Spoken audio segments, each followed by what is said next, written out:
Hello everyone, welcome to another lecture of sequential logic circuit design. In this lecture we are going to consider an example. The example that we are going to discuss is for designing a sequential modulo 3 accumulator for 2-bit operands. Let's first see what is the modulo 3 accumulator before starting to design it, okay? Here we have the definitions. A modulo n adder is an adder that gives the result of the addition as the remainder of the sum divided by n.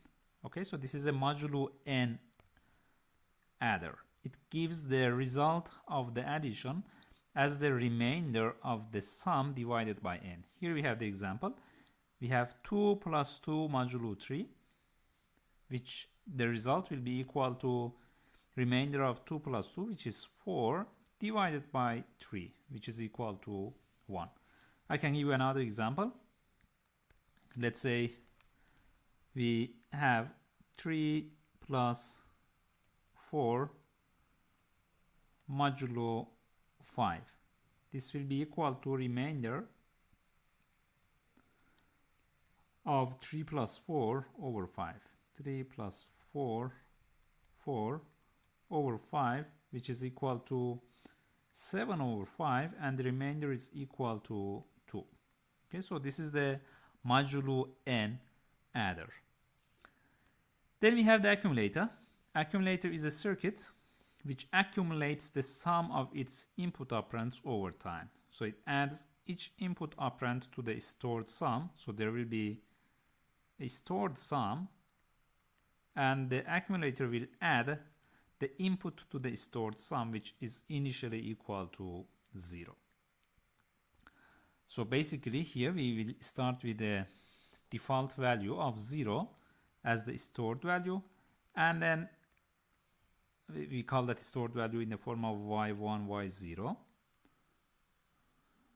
We are dealing with 2 bits. And then the circuit will receive an input in the form of 2 bits as well, x1, x0. And afterwards, the output will be generated and the stored sum will be also updated. Okay. So that's what we are going to have. Initially, we have y1, y0. Then when we receive the x in the form of x1, x0, afterwards, the output will be obtained and the stored value will be updated.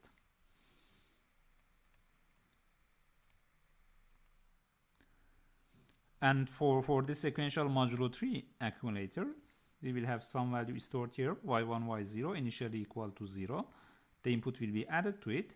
The output will be obtained by finding the remainder of y plus x, I call here, divided by 3, and that will give us the result, and that result will be used as the updated stored sum. Alright, so as I mentioned, we will start with y1, y0 equal to 0, 0. We assume that this is one state for us, so A will be our state, and the output at this state will be also equal to 0, 0. Now, if we have the input x1, x0 equal to 0, 0, this will be added to y1, y0, which is still equal to 0, 0, and it will give us 0, 0 as the result. And 0, 0, which is basically decimal 0, divided by 3 will give us the remainder equal to 0, 0. So 3 here is 1, 1 as well. Alright, so for that state of A, where we have the output equal to 0, if we receive the input with the value of 0, 0, we will remain at the same state. And the output will be still equal to 0, 0. Now, if we receive 0, 1 as the input, x1, x0 is equal to 0, 1, In this state we have y1, y0 equal to 0, 0. We need to add these to each other. We will get 0, 1, and 0, 1 is smaller than 3 or 1, 1. So division by 1, 1, the remainder will be equal to 0, 1. Therefore, if we are in state A, where we have the output or the stored value equal to 0, 0, if the input becomes equal to 0, 1, we will transit to another state where the stored value is equal to 0, 1. And you can see it over here as well. So with 0, 1, as the input, we will transit to another state, we call it B, and there the output will be equal to 0, 1, which is basically equal to the stored value. We can consider the other case. If we are in state A, 0, 0, and we receive x1, x0 equal to 1, 0, and y1, y0 is equal to 0, 0. If we do the addition, we will get 1, 0. The remainder of division of this number by 1, 1 will be equal to 1, 0. So therefore, we will have another state, 1, 0. We call it as state C, and you can see it over here. If we are in A and we receive 1, 0 as the input, we will transit to state C, which has the stored value of 1, 0, and the output is equal to 1, 0 as well. For the inputs, keep in mind that for this Modulo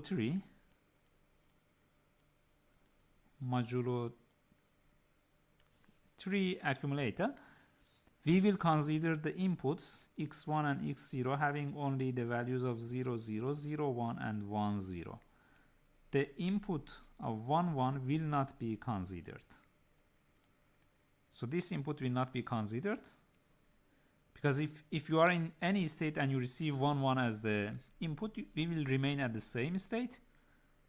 So addition of 3 and then remainder after adding that will not change the state, and we will not also have a state where the stored value or the output is equal to 1, 1, because that will not happen. Yeah, actually, if you have 3 and then divide it by 3, what you will get will be equal to 0. Therefore, we will have only 3 states here, A, B, and C, and the inputs to consider will be only 0, 0, 0, 1, and 1, 0. Or we can say that for modulo n, the inputs to consider will be start from 0, 1 in the decimal form, I write it, 1, 2, up to n minus 1. These will be the inputs to consider, input values to consider. Alright, now we can move to the next state, state B. We have considered all 3 possible inputs for state A. When we are in state B, if you receive 0, 0, we will remain at the same state. If we are in state B and we receive input x1, x0 equal to 0, 1, and we have y1, y0 equal to 0, 1 already here as well. If we do the addition, 0, 1 plus 0, 1 will give us 1, 0, and the remainder after division by 1, 1 will be equal to 1, 0. So we will switch to state C when the input is equal to 0, 1. And the third input could be equal to x1, x0 equal to 1, 0. y1, y0 is equal to 0, 1. We are talking about the state number B, state B indeed. If we add them to each other, we will get 1, 1. And the remainder after division by 1, 1 will be equal to 0. So here we have the remainder. And therefore, from B, we will switch back to A if we receive 1, 0 as the input. And again, we don't consider 1, 1 as the input. And now we check what we have for state C. Similarly, if we are in C and we receive 0, 0 as the input, we will remain at the same state. If we are in C and we receive 0, 1, so x1, x0 equal to 0, 1, where we have y1, y0 equal to 1, 0. If we add them to each other, we will get 1, 1. The remainder after division by 1, 1 will be equal to 0, 0. Therefore, we will have this transition from C to A if we receive 0, 1 as the input.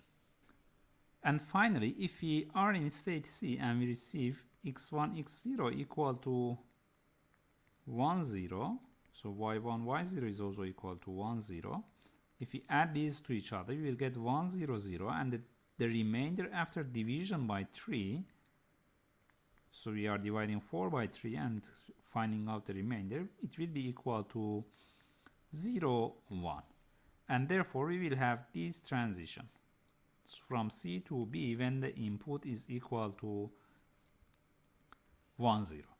And again, we don't consider the input equal to 1, 1 for this state as well. Alright, so having said that, we have now a full state diagram for this example. Now the next step for us would be to fill in the state table or complete it. So here you can see the state table.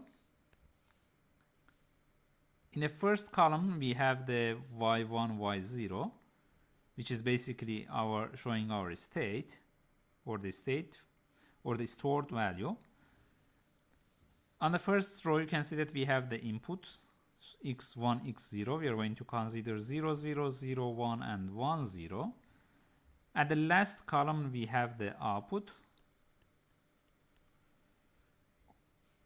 and on separate columns we have the next value for the state. So y1 and y0 at t plus 1 are shown in separate columns. Now we need to fill this. Let's start doing it. When we are in state A, let's go through the first row here, and the input is 0, 0, we remain at state A. You can refer to the state diagram if you want to double check. When we are in A and we receive 0, 1 as the input, the next state will be B, which is 0, 1. And when we are in A and receive 1, 0 as the input, the next state will be 1, 0 or C. When we are in, let's go through the second row here. When we are in B and we receive 0, 0 as the input, we will remain at 0, 1 at the same state. 0, 1 as the input with 0, 1 as the current state will give us 1, 0 as the next state. And 0, 1 as the current state plus 1, 0 as the next state will give us 0, 0. And finally, if we look at the last row, C equal to 1, 0, when we have 0, 0 as the input, we will remain at the same place, at the same state. When we have 1, 0 and 1, 0 as the state and 0, 1 as the input, if we add them to each other, we will have 3, and the remainder after division by 3 will give us 0, 0. And for the last element here, which is empty, we have 1, 0 as the input and 1, 0 as the current stored value. The remainder after division by 3 will be equal to 0, 1. So in this form, you can see that our state table now is completed. As for the output, we know that output here depends only on the state. When we are in state A, output is equal to 0, 0. In state B, it's equal to 0, 1. And in state C, it's equal to 1, 0. Okay. And again, we don't consider the 1, 1 case here. The codes here are in the form of gray code order in it. And it's done in this way in order to ease the use of K-maps in the next step. Now that we have the state table completed, we can use the Karnaugh maps in order to find the expressions for y0 at t plus 1, y1 at t plus 1, and z1 and Z0. So the outputs and the next state values, and these next state values or expressions will determine the input to the flip-flops. So let's do it for the input of the flip-flops equations. So D1 and D0. D0 refers to Y0. If we follow indeed the state table here, we can fill the Carnot map here. Let's do it together. So for D1, the inputs that we will consider will be Y1, Y0 and X1, X0. And here we have 0, 0, 0, 1, 1, 1, 1, 0. I just write them here again just to make sure that we don't make any mistake. You can see that the cases in which X1, X0 is equal to 1, 1 or the Y1, Y0 is equal to Y1 are already filled with X's, which are don't cares. And it's done in this way because we will not have such cases happening. And it's the case for both D0 and D1. Now let's check what we have for D1. For D1, basically we need to check the values that we have for the first bit of Y1, Y0. So here it is 0, 0, 1, 0, 1, 0, and 1, 0, 0. So basically we have 3 ones here. And the rest are equal to 0. So we can just take this and write it down in the K map. So 1 is here. The other one is here when we have 0, 1 for the state and 0, 1 for the input.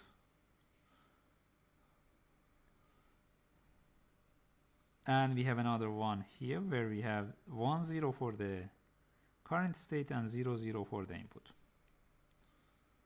So over here. And the rest will be filled with zeros.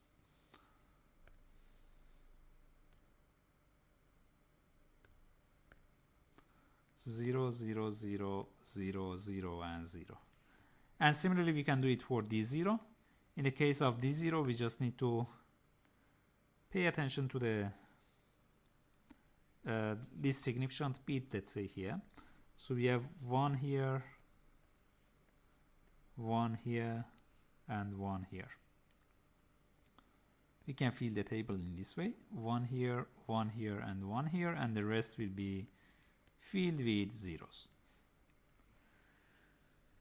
Now that we have the K-map, we can start finding the expression for the D1 and D0. Let's do it for D1.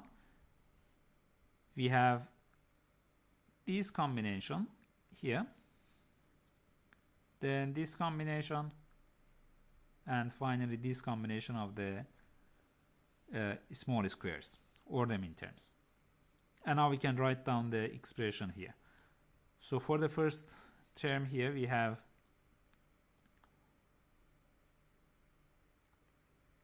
y1 not x1 not x0. Then for the second term here, we will have y0 x0, and finally for the third expression here, we will have not y1 not y0 and x1. So that's what we have for D1. Then for D0, we can check out the K-map. Here we have one term here, which is in the form of y1 x1. We have another term here, and this is in the form of not y1 not y0 x0. And finally we have this combination here, and the expression for this combination will be equal to y0 not x1, not x0. So we can write them here. So y0 not x1 not x0, or y1 x1, or not y1 not y0 x0. So these are the expressions that we have for d1 and d0. We can implement the circuit using the AND, OR, and inverter gates. Just keep in mind that D1 and D0 here are the inputs to the D-type flip-flops. So here we are going to use the D-type flip-flops. We have D1 here, D0 here, X1 and X0 are given as the inputs. We have the clock and reset input as well, and we will have the Z1 and Z0 as the outputs from this circuit as well. You can just double check the expressions that we have here, that we have obtained here, and double check them with the circuit schematic here, and make sure that they are the same. So and then you can also check evaluate your design by providing inputs to X1 and X0 and finding out what you get as Z1, Z0 and Y1 and Y0. In that case, you can just verify that your design is done properly. Alright, so I think that's all for this video. I hope you have enjoyed it and have learned how you can start from scratch and receiving the explanation for a given problem. You design this sequential circuit accordingly, following the steps that we just mentioned in the previous lecture. Okay, so thank you very much for watching, and see you in the next lecture soon. Bye for now.